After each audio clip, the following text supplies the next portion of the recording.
Imphal West District ki manung sanba kawa Naorem laikai diki laisam ningol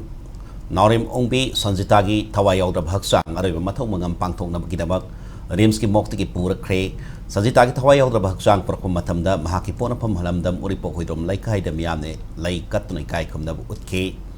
Ningsing bayabdi tha siki tarada mahiroi singna numidangi mathamda sangsan kibe ihauda Police na tear gas cell kapada yumlak tasin madagi tha mapani angang naupu kiwi Sanjita'S Sor punba amadi masaka hena soksilak pataki Rims Hospital na pukalaktuna laikan na rakibini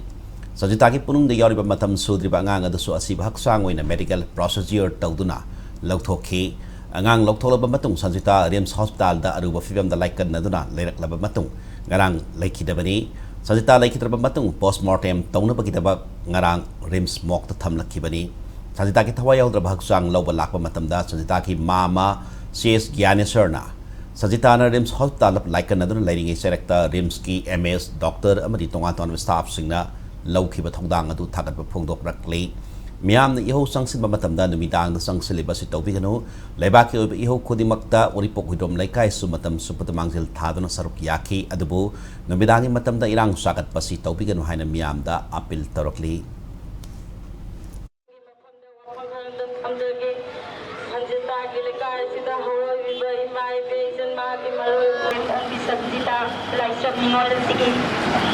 Sumangda, dia kiasa mat khangan kana tasilak padagi matugi maiko.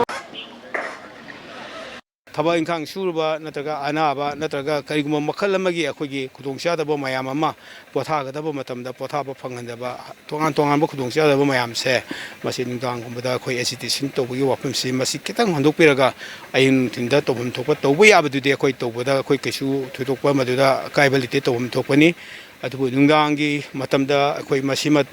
akhoi agitation tawba natra strike tawba natra karuma satpa khopa haiba posi karuma